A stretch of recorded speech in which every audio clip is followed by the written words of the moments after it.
শ্রী গুরু প্রেমানন্দে নিতাই গৌর সীতানাথ। হরি হরি বল, হরি হরি বল।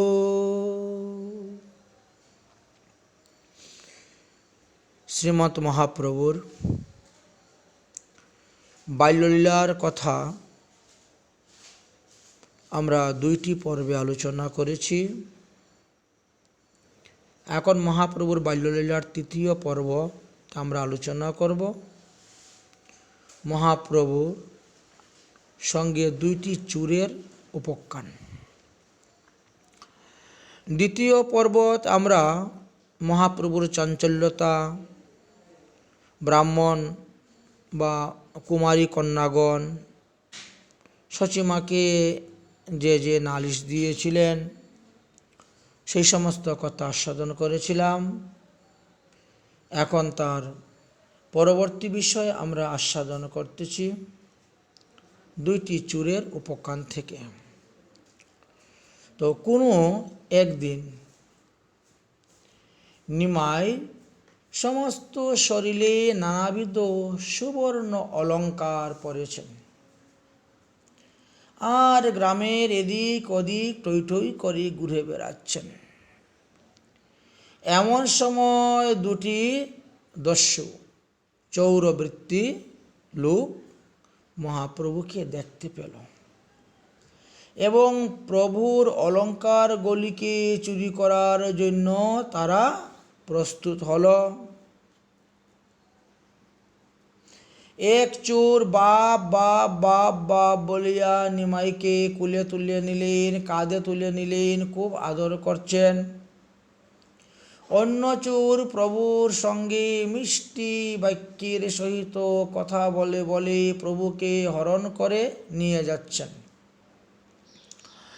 উদ্দেশ্য হলো একটি নির্জন স্থানে নিয়ে জঙ্গলে নিয়ে সমস্ত অলঙ্কারগুলা লুটপাট করে নিয়ে নেবে।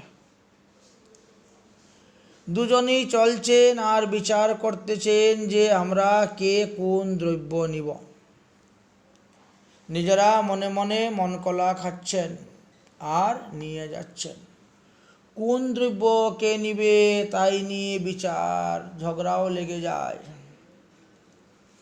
এদিকে ক্ষণেক্ষণ হলো নিমাইকে দেখিতে না পাইয়া সকলেই উচ্চস্বরে নিমাই নিমাই বলে ডাকাডাকি করতে শুরু করলেন, বেরিয়ে পড়লেন।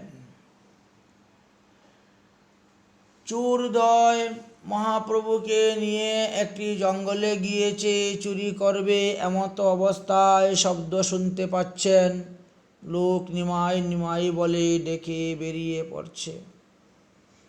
চোরদ্বয় মনে করিল বালককে তাহলে আমাদের ঘরেই নিয়ে গিয়ে তার সমস্ত অলঙ্কার খুলে নিব, চুরি করব। কিন্তু মহাপ্রভুর মায়া বড় বিচিত্র। গীতাতে বললেন না ভগবান শ্রীকৃষ্ণ, দৈবী এষাং গুণময়ী মায়া দূরত্বয়া। ঈশ্বরের মায়াতে চোর পদ ভুলে গেল। নিজের বাড়ি মনে করে জগন্নাথ মিশ্রের বাড়িতে এসে উপস্থিত হয়ে গেছেন। যেই জগন্নাথ মিশ্র দেখলেন যে দুই অপরিচিত লোকের কাছে নিমাই একজনের কাঁধে বসে আছে, এমনি জগন্নাথ ঘর থেকে বেরিয়ে উঠানে একই নিমাই, তুমি, এরা কারা? এইবার চোর দেখতে পেল যে এটা তো আমাদের গৃহ নয়, আমাদের বাড়ি নয়। সঙ্গে সঙ্গে কাজের থেকে নামিয়ে দিয়ে চোর দুটি দৌড়ে পালাচ্ছে। মহাপ্রভুকে জিজ্ঞেস করতেছেন এরা দুজনকে। মহাপ্রভু বলছেন, আমি গ্রাম চলতে চলতে রাস্তা ভুলে গিয়েছি, বাড়িতে আসতে পারতেছি না, তাই এই দুজন আমাকে অতি যত্ন করে কাঁধে করে ঘরে এনে দিয়ে গেছে।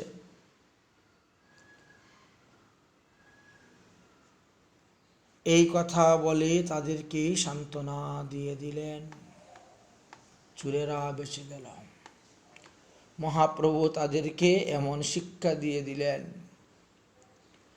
যাই হোক, এর কিছুদিন গত হওয়ার পরে নদিয়া জেলার দুগাছি গ্রামের দ্বিজ বলরাম দাস একদা তীর্থ ভ্রমণ করতে বেরিয়েছিলেন এবং তিনি ভারতবর্ষের বহু তীর্থ ভ্রমণ করতে করতে শ্রীধাম নবদ্বীপে এসে উপস্থিত হয়েছিলেন। জগন্নাথ মিশ্র অতি আদরের সহিত তিনাকে আতিথ্য স্বীকার করে নিয়ে আসেন তিনার ঘরে, এবং তিনি সুপাকি ছিলেন, নিজের হাতে রান্না করে খেতেন সপাকি। তাই তিনাকে বললেন, আপনি স্বয়ং রান্না করে আপনার ইষ্টদেবীর ভোগ লাগিয়ে আপনি প্রসাদ গ্রহণ করুন, করে আপনি বিশ্রাম করুন। পাদ্যা অর্ঘ্য দিলেন। ব্রাহ্মণ সমুচিত তীর্থ তৈতীয় ব্রাহ্মণের সেবা করে রন্ধনের সমস্ত কিছু ব্যবস্থা করে দিলেন। ব্রাহ্মণ ঠাকুরও মনের আনন্দে রন্ধন করলেন। রন্ধন সমাপ্ত করিয়া তিনি শ্রীকৃষ্ণের উদ্দেশ্যে নৈবেদ্য ভোগ নিবেদন করতে বসলেন। চক্ষু মুজে যখন তিনি ভোগ নিবেদন করতেছেন, মূল মন্ত্র পাঠ করতেছেন, জপ করতেছেন, এমন সময় মহাপ্রভু গিয়েই ওই থালার থেকে এক গ্রাস অন্ন তুলে মুখে ঢুকিয়ে দিয়েছেন। ইহা দেখিয়া ব্রাহ্মণ হাহাকার করতে লাগলেন, ওগো শচীদেবী, সর্বনাশ হলে, আমার ভোগের অন্ন তোমার বালক খেয়ে ফেলেছে, এইটি আর ঠাকুরের নামে ভোগ নিবেদন করা যাবে না। শচী তাড়াতাড়ি দৌড়ে এসে নিমাইকে কুলে নিয়ে গেলেন। মিশ্র পুনরায় অনুরোধ করলেন, ব্রাহ্মণ ঠাকুর, আপনি অপরাধ নেবে না, চঞ্চল বালক, আপনি দ্বিতীয়বার রান্না করুন, করে আপনার ইষ্টদেবীর উদ্দেশ্যে ভোগ নিবেদন করে প্রসাদ গ্রহণ করুন। দ্বিতীয়বারও যখন তিনি রান্না করে ভোগ নিবেদন করতে বসেছেন, হিষ্টমন্ত্র মূল মন্ত্র জপ করতেছেন, এমন সময়ে সকলের অলক্ষিতে কেউ দেখতে পায় নাই, মহাপ্রভু এসে আবার ভোগের হন্যে হাত দিলেন আর মুখের মধ্যে এক গ্রাস তুলে নিলেন। ব্রাহ্মণ হাহাকার করে উঠলেন। এইবার মিশ্রের ক্রোধকে দেখে নিমাইকে প্রহার করিবার জন্য তিনি উদ্যত হলেন, কিন্তু ব্রাহ্মণ বাধা দিয়ে বললেন, হয়তো বিধাতা আজ আমার ভাগ্যে অন্ন লিখেন নাই, তাই দুইবার রান্না করে আমার দুবারই ভোগ বিফল গেল, সুতরাং আজকে আর অন্ন ভোজন করব না। যদি ফলমূল আদি কিছু থাকে তাহলে সেইগুলাই দাও, সেইগুলা খেয়ে আজকে থাকবো। শচী মাতা বললেন, দেখো বাবা, আমি নিমাইকে নিয়ে অন্য বাড়ি চলে যাব, আমি সব কিছু পরিষ্কার করে ধুয়ে মুছে দিচ্ছি, তুমি আরেকবার রান্না করো। বিশ্বরূপ তখন বারবার অনুরোধ করতে লাগলেন ব্রাহ্মণকে। শচীমা নিমাইকে নিয়ে অন্য বাড়ি চলে গেছেন। সেই বাড়িতে খেলাধুলা করে কথা বলতে বলতে নিমাই ওই বাড়িতে ঘুমিয়ে পড়েছেন। নিমাই ঘুমিয়ে পড়েছেন দেখে শচীমাও ঘুমাইছেন, একটু বিশ্রাম করছেন। দিনের বেলা দুপুর পরে সকালেরই একটু ঘুম আসে ভাব। এদিকে বিশ্বরূপের অনুরোধে ব্রাহ্মণ ঠাকুর আবার রান্না করলেন, করে ভোগ লাগালেন। এবারও ব্রাহ্মণ যখন ভোগ লাগিয়ে ইষ্টদেব মন্ত্র জপ করতে শুরু করেছেন, মহাপ্রভু তখন সবাইকে মোহনিদ্রায় নিদ্রিত করে দিয়ে সেই বাড়ি থেকে উঠে চলে আসলেন, আর এই বিপ্রের অলক্ষিতে সেই থালেতে হাত দিয়ে প্রসাদ পেতে শুরু করেছেন। চৈতন্য ভাগবত আদিলীলার চতুর্থতে আমরা দেখতে পাই, অধ্যায়ে শেষ দিকে লেখা আছে, বালক দেখিয়া বিপ্র করে হায় হায়, সবে নিদ্রা যায় কেহ শুনিতে না পায়।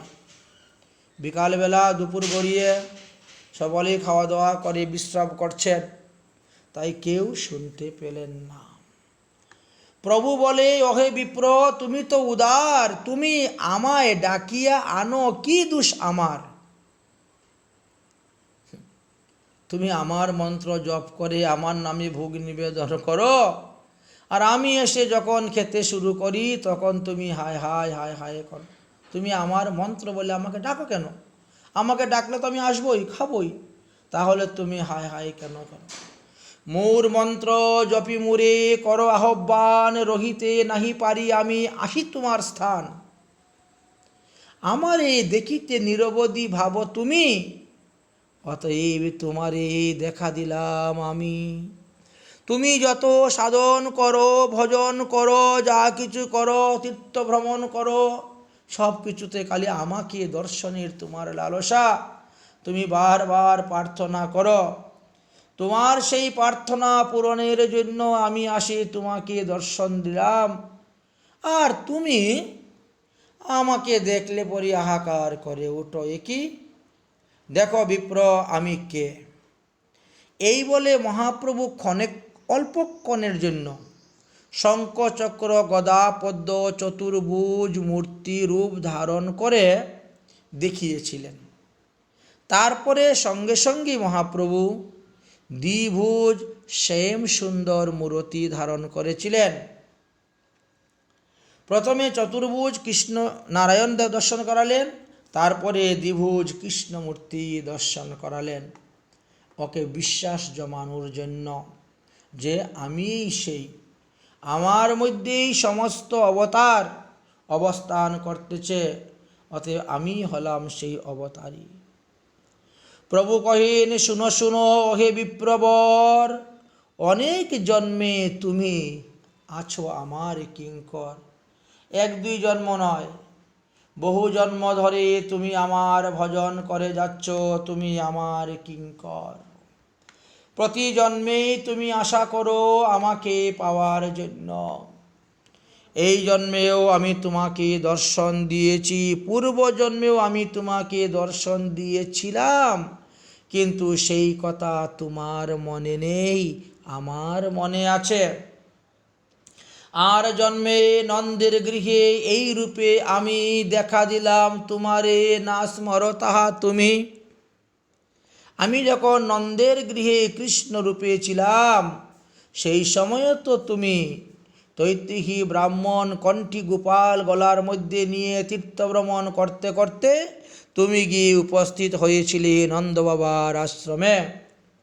তখনও তুমি এইভাবে হাহাকার করেছিলে, আমি তখন আমার সেই রূপ দর্শন করে দিয়েছিলাম, তোমার মনে পড়ছে না?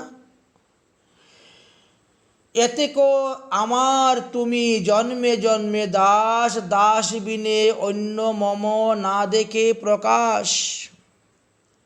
আমার এই রূপ আমি অন্য কাউকে এত সহজে দর্শন করাই না। যারা আমার দাস হতে পেরেছে আমি তাদেরকেই দর্শন করাই।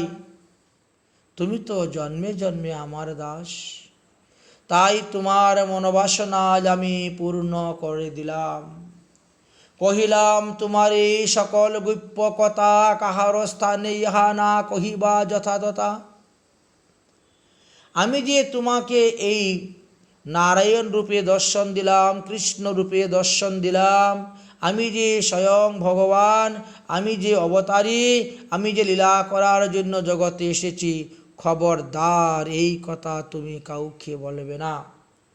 যেদিন তুমি এই কথা বলবে সেই দিনই তোমার আয়ুক্ষয় হবে, অর্থাৎ তুমি মারা যাবে। যদি তুমি আমার সমস্ত লীলা দেখতে চাও তাহলে এই তত্ত্বকথা গোপন করে নবদ্বীপে বাস করতে থাকো, তুমি আমার সমস্ত লীলা দর্শন করতে পারবে। এই যুগে আমি যে প্রেম পুরুষোত্তম রূপে এসেছি, আমি যে হরিনাম প্রচার করব, প্রেম ভক্তি বিলাইব, সব তুমি দেখতে পাবে। যাবৎ থাকে মোর এই অবতার, তাবৎ কহিলে তুরে করিমু সংহার। ভয় দেখাচ্ছেন। আমি যতদিন এই ধরাধামে পৃথিবীতে প্রকট থাকব, লীলা করে যাব, ততদিন তুমি কারু কাছে এই কথা বলতে পারবে না। আমার অপ্রকটের পর তুমি লোকের কাছে বলে দাও, তাতে তোমার কোনো ক্ষতি হবে না, কিন্তু আগে বললে তোমাকে সংহার করব, তোমার মৃত্যু হয়ে যাবে। করাইমু সর্বদেশ কীর্তন প্রচার, ঘরে ঘরে হইবে মোর যশের প্রচার। আমি এই হরিনাম মহামন্ত্র প্রচার করব সমস্ত দেশে দেশে, নগরে নগরে। ব্রহ্মাদি যে ধন ভক্তি যুগে বাঞ্ছা করে, তাহা বিলাইব সব প্রতি ঘরে ঘরে। ব্রহ্মাদি দেবগণ যে প্রেম ধন লাভ করার জন্য হাজার হাজার বৎসর তপস্যা করে যাচ্ছেন, পাচ্ছেন না, সেই প্রেম ধন আমি অকাতরে কলিজীবীর ঘরে ঘরে বিতরণ করে দিয়ে যাব। তুমি যদি থাকো অবশ্যই দেখবে। কতদিন থাকি তবে তুমি অনেকে দেখিবা, এই সব ব্যাখ্যা তুমি কাহারে না কহিবা। সাবধান, তোমাকে সাবধান করে দিলাম। হেনমতে ব্রাহ্মণের শ্রী গৌর সুন্দর কৃপা করি আশ্বাস দিয়া গেলা নিজ ঘর। এইভাবে আশ্বাস দিলেন, আশ্বাস দিয়ে তিনি চলে গেলেন। গিয়ে পূর্বে যেভাবে শয়ন করেছিলেন সেইভাবে সেই বাড়িতে গিয়েই তিনি শয়ন করে আছেন। পূর্ববৎ হইয়া রহিলা শয়নের ভাবে, যোগনিদ্রা প্রভাবে সে কেহ নাহি জাগে। এই জন্য এই তত্ত্বকথা অন্যরা কেউ জানতে পারল না, বুঝতে পারল না। চিনিয়া ঈশ্বর বিপ্র সেই নবদ্বীপে, রহিলেন গুপ্তভাবে ঈশ্বর সমীপে। প্রভু করিয়াছেন নিবারণ সেই ভয়, আজ্ঞাভঙ্গ হয় তাই বিপ্র কাহারেও না কয়। ভিক্ষা করি বিপ্রবর প্রতিস্থানে স্থানে, ঈশ্বরের আসিয়া দেখেন প্রতিদিনে। সেই থেকে নবদ্বীপে বাস করতে শুরু করলেন। প্রতিদিন ভিক্ষার ছলনাতে আসতেন আর মহাপ্রভুকে দর্শন করে দণ্ডবত প্রণাম করে যেতেন। এই তত্ত্বকথা তিনি কাহাকেও বলতেন না। বেদগোপ্য এই সকল মহা বিচিত্র কথা, ইহার শ্রবণে কৃষ্ণ মিলিবে সর্বতা। অতএব ভক্তি করি নিষ্ঠা করি যদি, শ্রী চৈতন্য চরিত্র কথায় আমরা শ্রবণ করি, অনায়াসে আমাদের ভক্তি লাভ হইবে। এটা আমরা শাস্ত্র অনুসারে দেখতে পেলাম। এইভাবে অপূর্ব লীলা কথায় আমরা দেখতে পেয়েছি। তৈত্তিক ব্রাহ্মণ বড় অনুনয় বিনয় সহকারে মহাপ্রভুকে যখন একা পেতেন, নির্জন স্থানে পেতেন, মহাপ্রভুর চরণে কেঁদে কেঁদে বলতেন, হে প্রভু, আমি তো দুর্জন অতি দুরাচার, কোটি কোটি জন্মে মোর নাহি কয় উদ্ধার। হেন দয়ালু কেবা এ জগতে আছে, এমত পামর উদ্ধার রিয়া লবে কাছে। শুনেছি শ্রী চৈতন্য পতিত পাবন, অনন্ত পাতকী জন করিলা মোচন। এমত দয়া সিন্ধু কৃপা বিতারিয়া, কবে উদ্ধারিবে মুরে শ্রীচরণ দিয়া।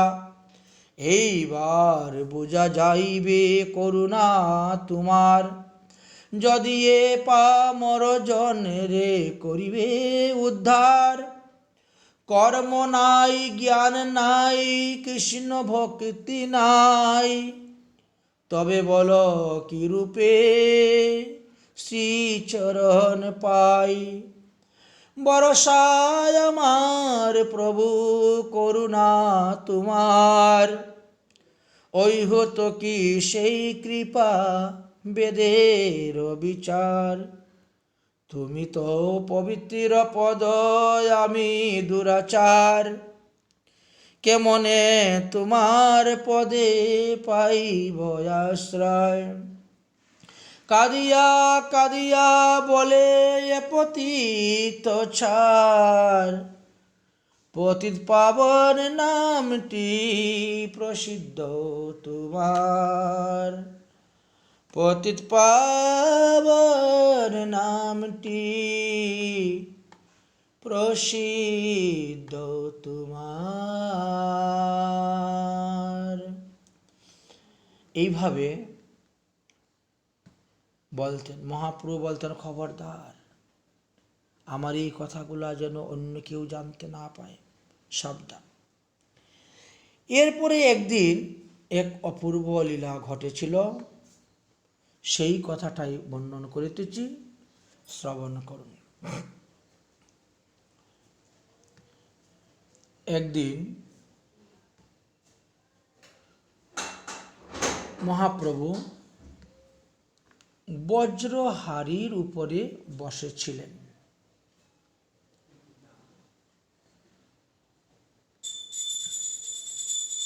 সেই বজ্রহাড়িতে বসার কারণ ছিল, কেন?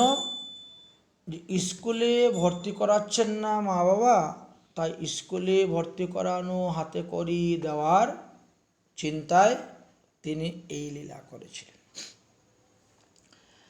আচ্ছা, একদিন মিশ্র চিন্তা করিলেন নিমাইয়ের চূড়াকরণ সংস্কার করানোর জন্য।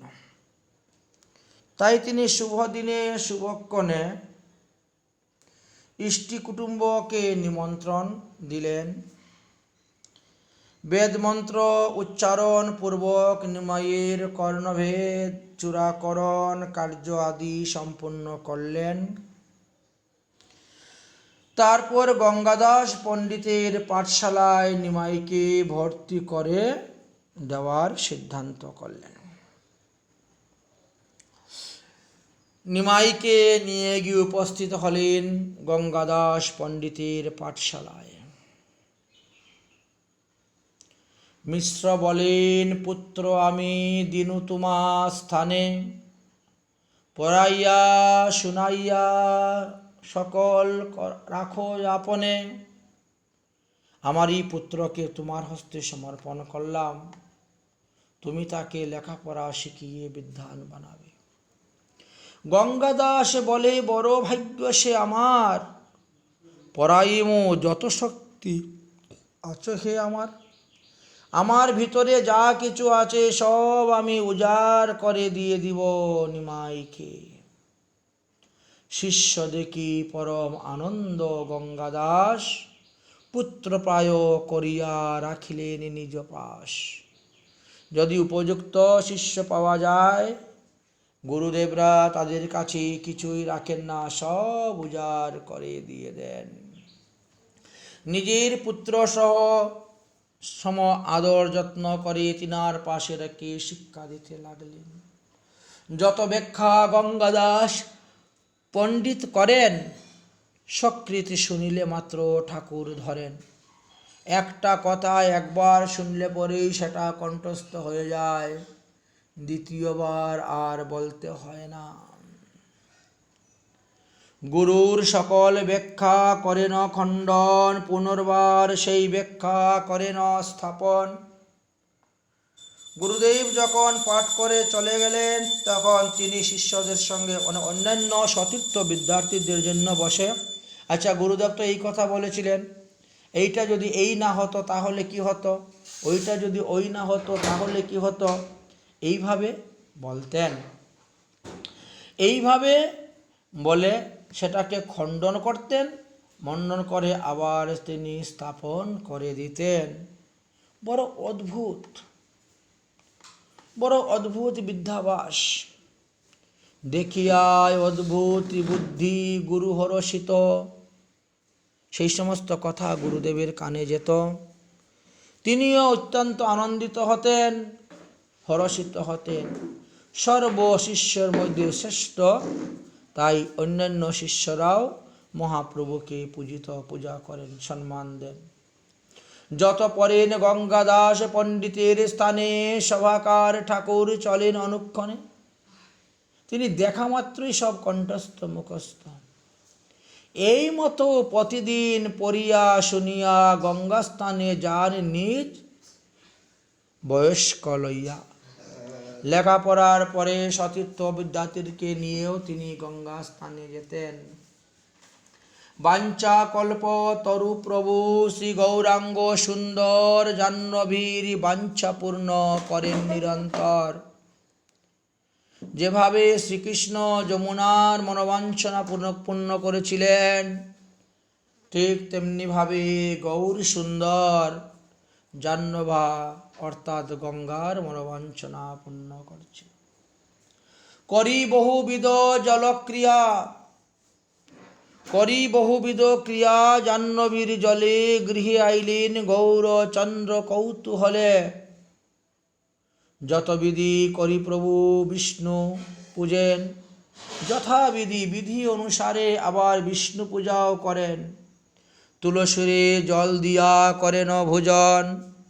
গঙ্গা স্নানের পরে তিনি এসে বিষ্ণু পূজা করেন, তারপরে গিয়ে তিনি তুলসীকে জল দেন, পরিক্রমা করেন, তারপর ভোজন করেন।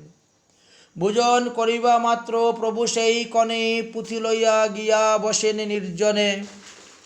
খাওয়া দাওয়া শেষ, সঙ্গে সঙ্গে আবার সেই ব্যাকরণ গ্রন্থ নিয়ে বসে গেলেন, নির্জন স্থানে বসে একা লেখাপড়া করেন। আগের মতন আর পাড়ায় ঠইঠই করে ঘুরে বেড়ান না, এখন বিদ্যারসে তিনি মগ্ন হয়েছেন। আপনি করেন সূত্র সূত্রেরও টিপ্পণী, মজিলা পুস্তক রসে সর্বদেশমণি। নিজেই ব্যাকরণ অধ্যয়ন করতে করতে ব্যাকরণের টিপ্পণী লেখা শুরু করলেন। বিদ্যারসে পুস্তকের রসেতে মজে গেলেন। দেখিয়ে আনন্দে বাসেন মিশ্র মহাশয়, হরষিত রাত্রিদিন কিছু না জানয়। পুত্র লেখাপড়ায় অগ্রসর হচ্ছেন দেখে খুব আনন্দিত হচ্ছেন। এইভাবে কিছুদিন লেখাপড়া করছেন মহাপ্রভু।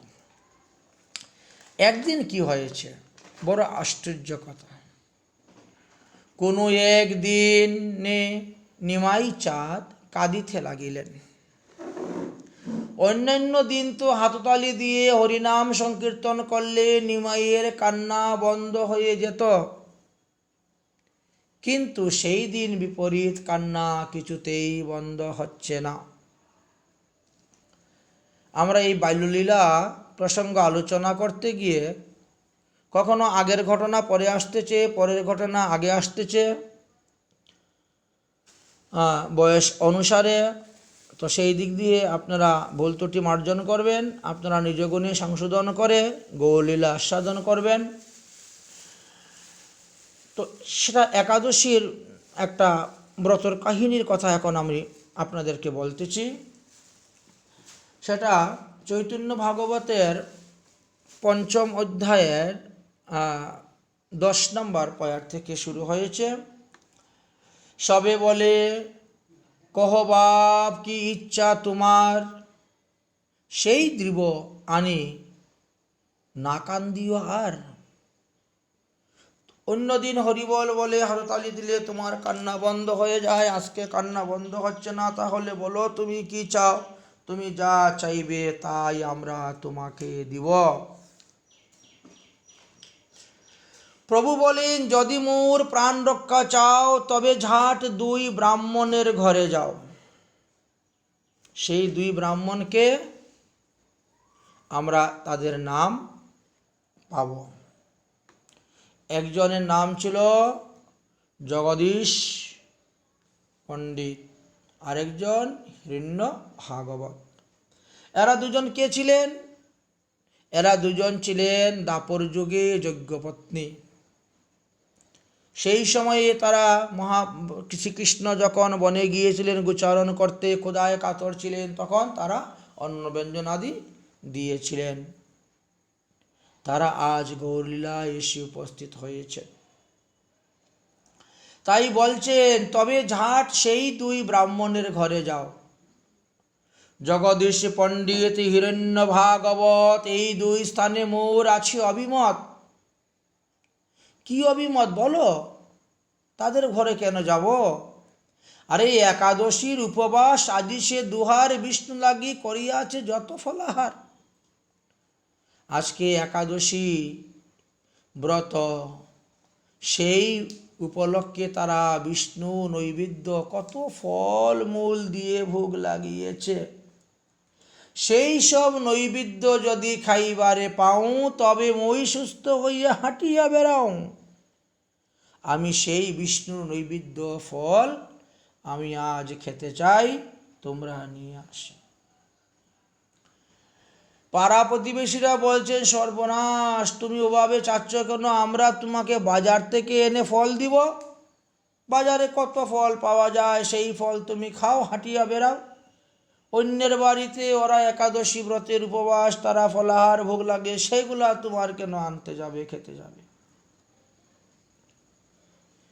না, বাজার থেকে ফল কিনে এনে দিলে হবে না। ওই দুই পরম বৈষ্ণবের বাড়ি থেকেই আমাকে এনে ফলাহার প্রসাদ দিতে হবে।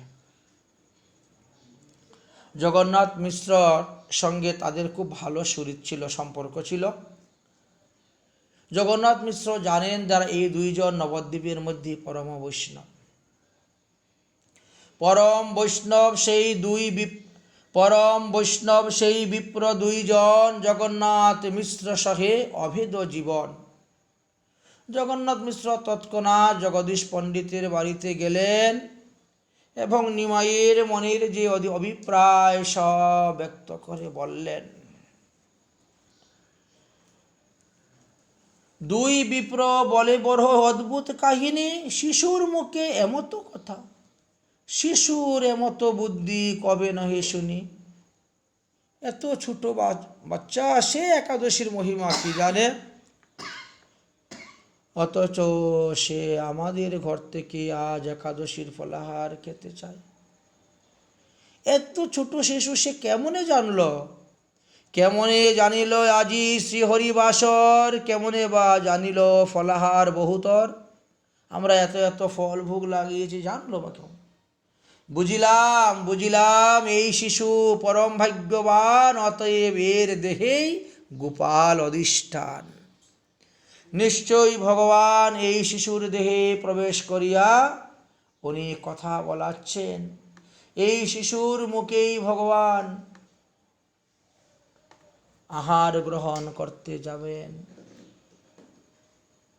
তাই তারা পরম উদার, পরম আনন্দের সহিত বিষ্ণুর নৈবেদ্য সকল মস্তকের মধ্যে উঠাইয়া নিয়ে এসে উপস্থিত হলেন। এত ভাবি দুই বিপ্র সবই উপহার আনিয়া দিলেন, করি হরষি অপার। সন্তুষ্ট হইয়া পাই সবই উপহার, অল্প অল্প কিছু প্রভু করিলেন আহার। তারপরে কি করলেন? বিলাইয়া দিলেন, কিছু খাইলেন, খাওয়ার পরে সবাইকে বিলিয়ে দিলেন। এর দ্বারা প্রমাণ করিয়ে দিলেন যে দেখো, তোমরাও একাদশীতে ফলাহার করো, অন্ন ব্যঞ্জন আদি পঞ্চরবি শস্য গ্রহণ করিও না। নিরম্বু থাকা, নিরাহার থাকা, নির্জলা থাকা তো অতি উত্তম। যদি দৈহিক অবস্থার কারণে না পারো, তবে ফলমূল খেয়েই থাকো। এটাই মহাপ্রভু বাল্যকালে সবাইকে শিক্ষা দিলেন। হরি হরি হরিষে বলেন সর্বজনে, খায় আর নাচে প্রভু আনন্দ কীর্তনে। তিনি নিজেই আনন্দের সহিত নৃত্য করতে শুরু করেছেন আর খাচ্ছেন, আর সেই অধরামৃত ফল সবাইকে বিলিয়ে দিচ্ছেন। এই রকম আনন্দে করতেছেন বাল্যলীলা মহাপ্রভুর। আরও একটি বাল্যলীলার কথা আমরা জানতে পারি। অদ্বৈত প্রভুর সঙ্গে মহাপ্রভুর মিলন। চৈতন্য ভাগবতের সপ্তম অধ্যায়ের 16 নম্বর পয়ার থেকে আমরা দেখতে পাই, নিমাই যত বড় হইতে লাগিলেন ততই তার চঞ্চলতা বৃদ্ধি পেতে লাগিল। তিনি তখন তার মাতা পিতাকেও ভয় করতেন না, তবে একমাত্র অগ্রজ বিশ্বরূপকে দেখলে তিনি খুব নর্ম ভদ্র শান্ত হয়ে থাকতেন। পিতামাতা কাহারে না করে প্রভু ভয়, বিশ্বরূপ অগ্রজরকে দেখিলে নন্ম হয়। প্রভুর অগ্রজ বিশ্বরূপ ভাগ্যবান, আজন্ম বিরক্ত সর্বগুণের নিধান। বাল্যকাল হইতেই তিনি অদ্বৈত প্রভুর এখানে উঠা বসা করতেন। সর্বদা বিদ্যারসে তিনি, শাস্ত্ররসে ভক্তিরসে তিনি মগ্ন থাকিতেন। নিরবধি থাকেন সর্ব বৈষ্ণবের সঙ্গে, কৃষ্ণ কথা কৃষ্ণ ভক্তি কৃষ্ণ পূজা রঙ্গে। একদিন সচিরানী নিমাইকে বললেন, নিমাই, রান্নাবান্না হয়ে গেছে, ভোগ হয়ে গেছে, তুমি শীঘ্রই একটু অদ্বৈত ভবনে যাও তো। অদ্বৈত ভবনে গিয়ে তোমার দাদাকে ডেকে নিয়ে আসো। তৎক্ষণাৎ নিমাই অদ্বৈত ভবনে গিয়ে উপস্থিত হলেন। বয়স তো ছোট, দিগম্বর ভেষ, ধুলায় দূষরিত। হাসতে হাসতে অদ্বৈত প্রভুর আশ্রমে গিয়ে উপস্থিত হল। এটা প্রথম অদ্বৈত প্রভুর গৃহে মহাপ্রভুর গমন হল। দিগম্বর সর্বয়ঙ্গ ধুলায় দূষর, হাসিয়া অগ্রজপতি করেন উত্তর।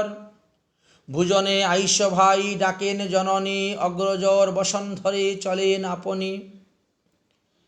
যখন বিশ্বরূপ শুনলেন মা ডাকছেন প্রসাদ পাওয়ার জন্য, সঙ্গে সঙ্গে তিনি অদ্বৈত প্রভুর গৃহ থেকে বেরিয়ে আসলেন যে আমি যাচ্ছি, প্রসাদ পেয়ে এখনই আবার আসবো, ফিরে আসবো। এতে বোঝা গেল যে অদ্বৈত প্রভু শান্তিপুরে থাকতেন, আবার বাবলাতে থাকতেন, আবার নবদ্বীপেও তিনার ঘর ছিল, এখানেও তিনি অবস্থান করতেন। বিভিন্ন স্থানে যখন যেখানে ইচ্ছা সেখানেই তিনি অবস্থান করতেন। অগ্রজ অর্থাৎ বিশ্বরূপ যখন রওনা হলেন, বিশ্বরূপের বসন ধরে ধরে বিশ্বাম্বর চলছেন। সব ভক্তগণ নিমাইয়ের এই রূপ দৃশ্য দেখে মোহিত হয়ে গেলেন। মুহিয়া সবার চিত্ত প্রভু বিশ্বাম্বর অগ্রজ লইয়া চলিলেন নিজ ঘর। চলো দাদা চলো, মা ডাকছেন, এখনই প্রসাদ পাবেন। মহাপ্রভুর এই ধূলি দূষারিত দিগম্বর বেশ দর্শন করে সবাই মোহিত হয়ে গেলেন।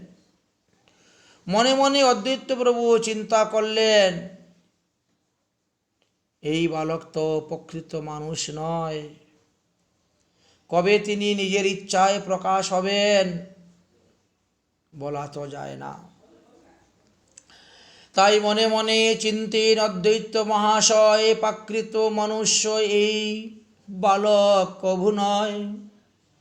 সর্ববৈষ্ণবের প্রতি কহিলায় অদ্বৈত, কোন বস্তু এই বালক না জানো নিশ্চিত। আচ্ছা, তোমরা যে এই বালককে দেখে মোহিত হলে, বলো তো এই বালকটা কে? তোমরা কি চিনতে পেরেছ তাকে? বুঝতে পেরেছ? না। সবাই জানে বিশ্বাম্বর, সবাই জানেন নিমাই সচিরানীর পুত্র, জগন্নাথ মিশ্রের পুত্র, এই তার পরিচয়। কিন্তু তার থেকে বেশি আর সেই সময়ের কোনো বৈষ্ণবরাই জানতেন না। নামে মাত্র চলিলেন বিশ্বরূপ ঘরে, পুনরাইলেন শীঘ্র অদ্বৈত মন্দিরে। ঘরে গিয়ে প্রসাদ পেয়ে আবার অদ্বৈত গৃহে চলে আসছে, কারণ সংসারে তিনার মন বসে না। না ভাসে সংসারে সুখ, বিশ্বরূপ মনে নিরবধি থাকে কৃষ্ণ আনন্দ কীর্তনে। সংসারের কথা, বিষয়ের কথা ইনার ভালো লাগে না। সর্বদা কৃষ্ণ কথা শুনতে, কৃষ্ণ গুণগান করতেই তিনার ভালো লাগে। এদিকে মাতা পিতা চিন্তা করলেন ছেলে বড় হয়ে যাচ্ছে, তাকে যদি বিবাহ করিয়ে দেই তাহলে সে গৃহে থাকবে। তাই মায়াতে তাকে বদ্ধ করার জন্য বিবাহের উদ্যোগ নিচ্ছেন, চিন্তা করছেন পাত্রী দেখার জন্য। সেই কথা এসে বিশ্বরূপের কানের মধ্যে ঢুকে গেছে। তিনার মনে বড় ব্যথা হচ্ছে, আমি চাচ্ছি ভগবত পদপদ্ম লাভ করার জন্য সাধন ভজন করব, সেই অমৃতের সন্ধানে আমি বেরোব, আর আমার মাতা পিতা চাচ্ছেন বিষয়রূপী বিষ আমাকে ভক্ষণ করাতে, বিবাহ করাতে। বড়ই আশ্চর্য। বিবাহের উদ্যোগ করেন মাতা পিতা, শুনি বিশ্বরূপ পান মনে বড় ব্যথা।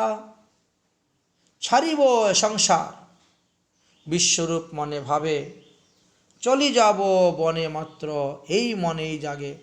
আমি সংসারে থাকব না, আমি বিবাহ করব না, আমি বনে চলে যাব, আমি সন্ন্যাস গ্রহণ করব, আমি ভগবানের ভজন করব, এই চিন্তাই সর্বদা তিনার মনে। একদিন কাউকে কোনো কিছু না বলে গভীর রাত্রি তিনি অদর্শন হয়ে চলে গেলেন। ঈশ্বরের চিত্তবৃত্তি, ঈশ্বর সে জানে, বিশ্বরূপ সন্ন্যাস করিলা কতদিনে। জগতে বিদিত নাম শঙ্করারণ্য, চলিলা অনন্ত পথে বৈষ্ণব অগ্রগণ্য। সন্ন্যাস গ্রহণের পরে তিনার নাম শঙ্করারণ্য হয়েছিল এবং তিনি তখন তীর্থভ্রমণে বেরিয়ে গেলেন। চলিলেন যদি বিশ্বরূপ মহাশয়, শচী জগন্নাথ দগ্ধ হইল হৃদয়। বড় পুত্র সন্ন্যাস গ্রহণ করেছে, যাকে বিবাহ দেওয়ার জন্য এত কিছুর ব্যবস্থা করা হয়েছিল, আর একই পরিণতি হয়ে গেল। বড় চিন্তার মধ্যে পড়ে গেলেন। জগন্নাথ মিশ্র দুঃখে বড়ই কাতর, অনেক কান্নাকাটি করলেন। অনেক ভালো ভালো লোক এসে বুঝালেন যে আপনার ছেলে সন্ন্যাস নিয়েছে তো ভালোই করেছে, আপনার পিতৃকুল মাতৃকুল সব উদ্ধার হবে, অতএব আপনি স্থির হও। মানুষ তিনাকে বুঝাচ্ছেন। বিশ্বরূপ সন্ন্যাস শুনিয়া ভক্তগণ অদ্বৈত আদি সবে বহু করিলা ক্রন্দন। আরে ভগবত পাদপদ্ম লাভ করার জন্য সন্ন্যাসের কি প্রয়োজন? ঘরে বসেও তো তিনি ভজন করে ভগবান পাদপদ্ম লাভ করতে পারতেন। পুত্র শোকে মিশ্রচণ্ড হইলা বিবল, প্রবোধ করে যত বন্ধু বান্ধব সকল। এত ভেঙ্গে পড়লেন যে খাওয়া দাওয়া পর্যন্ত বন্ধ, নিদ্রা পর্যন্ত বন্ধ। সবাই বলছেন স্থির হও মিশ্র, কেন দুঃখ ভাব মনে, সর্বগোষ্ঠী উদ্ধারিল সেই মহাজনে। যিনি সংসার ত্যাগ করে সন্ন্যাস গ্রহণ করে চলে গেলেন, তিনি তো তোমার সব গোষ্ঠীর লোক উদ্ধার করে দিয়েছেন, ভালো কাজ করেছেন, তুমি কেন দুঃখ করতেছ? গোষ্ঠীতে পুরুষ যার করে হে সন্ন্যাস, ত্রিকুটি কুল হয় শ্রী বৈকুণ্ঠে বাস। ভালো হইল বিশ্বরূপ সন্ন্যাস করিল, পিতৃমাতৃ দুই কুল উদ্ধার হইল। আপনি ধৈর্য ধারণ করুন। আরে এক পুত্র সন্ন্যাস নিয়েছে তাতে কি হলো, আর এক পুত্র তো আপনার গৃহে আছে। আপনি এই পুত্রের মুখ দেখে বেঁচে থাকুন, আপনি অন্ন জল ত্যাগ করে কেন প্রাণ ত্যাগ করবেন? হেন কর্ম করিলে কে নন্দন তোমার, সফল হইল বিদ্যা সকল তাহার। এই দেখো তার বিদ্যার সফল। লেখাপড়া করে কেন লোক? কৃষ্ণ ভক্তি জানিবারে। আর লেখাপড়া করে সাধুসঙ্গ করে সে এটাই বুঝল যে এই সংসারে ঢুকে লাভ হবে না। এই কুলভূষণ তোমার বিশ্বম্বর, এই পুত্র তোমার হইবে বংশধর। তুমি চিন্তা করি না, তোমার আরেক পুত্র তো আছে। ইহা হইতে সর্বদুঃখ গুছিবে তোমার, কুটি পুত্রে কি করিবে, এই রকম সুপুত্র যার। তোমার নিমাই কত বড় সুপুত্র, তোমার এই পুত্রই তোমার সকল দুঃখ কষ্ট গুছিয়ে দিবে। অতএব তুমি কান্না বন্ধ করো, ধৈর্য ধারণ করো, খাওয়া দাওয়া করো। মিশ্র বলেন, এই পুত্র রহিবে কে ঘরে, ইহার প্রত্যয় মোর না রয় অন্তরে। তোমরা কেমন করে বলছো যে আমার এই পুত্র বিশ্বাম্বর ঘরে থাকবে? আমার তো বিশ্বাস হয় না। সে যখন বড় হবে, লেখাপড়া শিখবে, সে যখন সাধুসঙ্গ করবে, সৎসঙ্গ করবে, তখন সে জানতে পারবে এই সংসার অনিত্য। তখন সেও তো তার বড় ভাইয়ের মতন সন্ন্যাসের পথ ধরে ফেলবে। তার তো নিশ্চয়তা নাই যে এই পুত্র ঘরে থাকবে বংশধর হয়ে। যে শোনায় বিশ্বরূপ প্রভুর সন্ন্যাস, কৃষ্ণ ভক্তি হয় তার চিত্তে কর্মপাশ। এই বিশ্বরূপের সন্ন্যাস কথা যারা শ্রবণ করেন, তারা কৃষ্ণ ভক্তি লাভ করতে পারেন। মহাপ্রভু সব কিছু শুনছেন, কিন্তু শোনা সত্ত্বেও মহাপ্রভু কিছু বলছেন না। মা বাবাকে সান্ত্বনা দিতে হবে তো, এই জন্য তিনি বলছেন, দেখো আমি সন্ন্যাস টন্যাস নিব না, আমি তোমাদের ঘরে থাকবো, তোমাদের সঙ্গে থাকবো, তোমাদের সেবা পূজা করব, তোমাদের যত্ন করব। আপনার অন্তর কথা প্রকাশ করে নিজ তেজ অমিয়া পুরিত সব দেহে, নিরক্ষিয়া পরিঝল মল করে গেহ, মায়েরে দেখিয়া বলে গুণ মোর বল। এক মহা আচ্ছা, আরও একটি বৃত্তান্তের কথা আমরা জানতে পারলাম এই ঘটনার পরে। আচ্ছা, মহাপ্রভু তাদেরকে সান্ত্বনা দিয়ে রাখলেন। একদিন মহাপ্রভু বলছেন, মাগো কালকে রাত্রে না আমি একটি স্বপ্ন দেখেছি। স্বপ্ন হলো আমার দাদা বিশ্বরূপ এসেছেন, এসে আমার হাত ধরে বলছেন, হে অনুজ, তুমিও আমার সঙ্গে চলো, সন্ন্যাস গ্রহণ করো, তুমিও আমার সঙ্গে চলো। তখন আমি কি বলছি জানো? আমি বলছি, আমি কহি আমার অনাথ মাতা পিতা, আমি বালক, সন্ন্যাসের কি জানি কথা। আমি তো বালক, আমি সন্ন্যাসের তো মর্মটর্ম বুঝি না। আমার মাতা পিতার আর কেউ নাই, আমি আছি একমাত্র তাদের, তারা এখন অনাথের মতন আছেন, আমি যাব না, সন্ন্যাস নিব না। গৃহস্থ হইয়া করিব মাতা পিতার সেবন, ইহাতে তুষ্ট হইবে লক্ষ্মী নারায়ণ। যাও, তোমার সন্ন্যাস নিয়ে তুমি যাও। ইহা শুনিয়া বিশ্বরূপ দাদা তখন আমাকে ছেড়ে দিয়ে চলে গেলেন। কালকে রাত্রে মা আমি এই রকম স্বপ্নে দেখেছি। নিমাইয়ের কথা শুনে শচী জগন্নাথের মনে আরও ভয়ের উদয় হল। সর্বনাশ! যদি এইভাবে বিশ্বরূপ স্বপ্নযুগে এসে প্রতিদিন নিমাইকে বলতে বলতে নিমাই তার কথায় রাজি হয়ে যায়, আর যদি নিমাইও এই অনিত্য সংসার কথা বুঝতে পেরে সব কিছু ত্যাগ করে সন্ন্যাস গ্রহণ করে ফেলে, তবে আমরা কাকে নিয়ে বেঁচে থাকব? বরং আজ থেকে নিমাইয়ের লেখাপড়া বন্ধ, মূর্খ হয়েই থাক। সে মূর্খ হয়েই থাক, বরং এটা ভালো। তাহলে তো সে জানবে না সন্ন্যাস কাকে বলে, সন্ন্যাসের কিবা প্রয়োজন, তাই লেখাপড়া বন্ধ করে দাও। এইভাবে তারা মনস্থির করে মহাপ্রভুর লেখাপড়া বন্ধ করে দিলেন। তো মহাপ্রভু লেখাপড়া যখন বন্ধ করে দিয়েছেন, তখন আর কি করবেন মহাপ্রভু? ওই পাড়ায় পাড়ায় আগের মতন টই টই করে ঘুরে বেড়ান, চঞ্চলতা করেন। আরও একটি মহিমার কথা মহাপ্রভুর বাল্যলীলা আমরা জানতে পারলাম। একদিন নিমাই বিদ্যালয় হইতে আসিয়া জননীকে প্রণাম করিয়া বলিলেন, মা, আজকে আমাকে তোমার একটি বস্তু দান করিতে হইবে। মাতা কহে তাহি দিব যাহা চাও তুমি। প্রভু কহে একাদশীতে অন্ন না খাইবে। সেই দিন হইতে শচীদেবী শুদ্ধভাবে একাদশী ব্রত আজীবন করেছিলেন। আমাদের আগে পূর্বে অনেকে একাদশীতে আটাদশী করে ফেলতেন।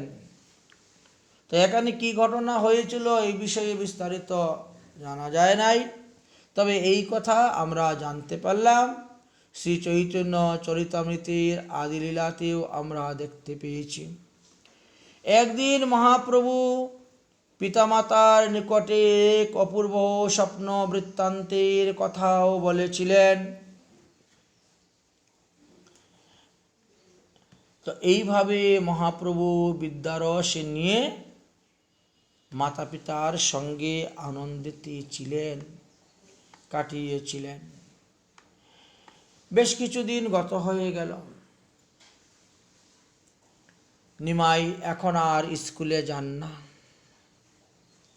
এই মতো নিহার জগন্নাথ মিশ্রকে অনেকে বলেন, তোমার ছেলে লেখাপড়া করতে চায় অথচ তুমি পড়াও না। আমাদের ছেলে পেলেকে মেরে পিটেও লেখাপড়া করিতে পারাই না। তিনি বলছেন, অতএব ইহার পরিবার কার্য নয়, মূর্খ হইয়া ঘরেরও মোর নিমাই থাক মূর্খ হইয়া। শচীমাতা বলেন, ছেলে যদি মূর্খ হয় তাহলে তাকে কন্যা দিবে কে? কোনো মেয়েরা তো তাকে বিবাহ করতে আসবে না। শচী বলে, মূর্খ হইলে জীবে কেমনে, মূর্খের তো কন্যা না দিবে কোনো জনে। মিশ্র বলেন, কিবা মূর্খ কিবা পণ্ডিত, যাহার যেখানে কন্যা লিখিয়াছে কৃষ্ণ সে হইবেই আপনে। মূর্খ হোক আর পণ্ডিত হোক আর যেই হোক, যার কপালে যেখানে বিবাহ লেখা আছে যে কন্যার সঙ্গে, সেখানে বিয়ে হবেই হবেই হবে। অতএব না করো চিন্তা পুত্রপতি তুমি, কৃষ্ণ পুষিবেন পুত্র কহিলাম আমি। যাবৎ শরীরে প্রাণ আছে হে আমার, তাবৎ তিলেক দুঃখ নাহি কৌহার। আমি যতদিন জীবিত আছি এতদিন তার খাওয়া পড়ার তার চিন্তা করতে হবে না। তাকে টাকা পয়সা রোজগার করে এনে আমাকে খাওয়াতে হবে না। অতএব সে মূর্খ হয়েই থাকে। এই রূপে সিদ্ধান্ত করলেন মিশ্র মহাশয়, করে নিমাইয়ের লেখাপড়া বন্ধ করে রেখেছেন। বাবা তুমি পরমানন্দে গৃহে থাকো, খেলা করো, আমার শপথ তুমি বিদ্যালয়ে যাবে না, লেখাপড়া করবে না। এই বলে মিশ্র অন্যত্র চলে গেলেন। বেশ কিছুদিন গত হয়ে গেছে। মহাপ্রভু এক অপূর্ব লীলা করলেন, সেটা হলো বজ্রহারি। একদিন নিমাই লেখাপড়া করতে পারেন না বলিয়া ক্রোধে কি করবেন, তিনি রান্নার বজ্রহারির উপরে গিয়ে বসে রয়েছেন আর হাড়ির সমস্ত কালি শরীরের মধ্যে লেপন করেছেন। শচীমাতা তো এমনি শুচিবায়ু বড়। শিশুগণ গিয়ে শচীমাতাকে বলল, মাগো তোমার নিমাইয়ের কীর্তিকাণ্ড দেখো গিয়ে, সে বজ্রহারির মধ্যে গিয়ে বসে আছে। শুনিয়া শচীদেবী হাহাকার করিয়া সেখানে গিয়ে উপস্থিত হলেন এবং নিমাইকে বলছেন, এই স্থান হইতে তাড়াতাড়ি আসো, এটা অপবিত্র স্থান, এইখানে বসা তোমার উচিত নয়, যাও তাড়াতাড়ি গঙ্গা স্নান করে আসো।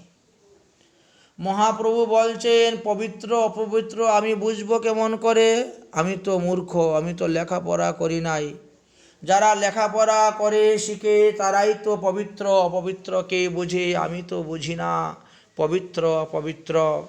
অতএব আমাকে স্কুলে ভর্তি করিয়ে দাও, আমি লেখাপড়া শিখব, তখন বুঝব কোনটা পবিত্র কোনটা অপবিত্র। এইভাবে মহাপ্রভুর বজ্রহারির উপরে বসার একটি উপকার আছে।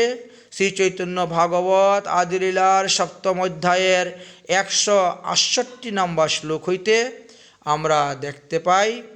সেই তত্ত্বকথা আমরা আস্বাদন করছি। বজ্রহারি ইহা সব পরশিলে স্নান, এতদিনে তোমার কিনা জন্মিল এই জ্ঞান।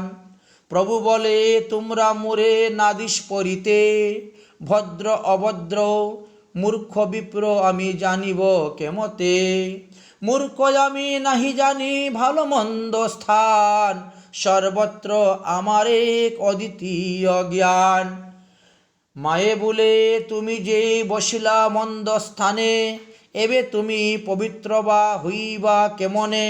প্রভু বলেন মাতা তুমি বড় শিশু মতি, পবিত্র অপবিত্র স্থানে মোর কবু নহে স্থিতি। যথা মোর স্থিতি সেই সর্বপুণ্য স্থান, গঙ্গায়াদি সর্বতীর্থ তাতে অধিষ্ঠান।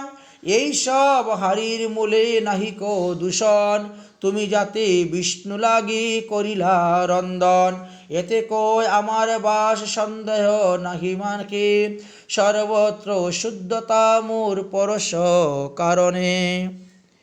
এইভাবে মহাপ্রভু বলতেন আমি যেখানে থাকি সেই স্থান সর্বতীর্থ, সমস্ত পুণ্যস্থান, গঙ্গা আদি সমস্ত তীর্থ অবস্থান। তুমি বলছো এটা দূষিত হারি, অপবিত্র হারি, কেমন করে হলো?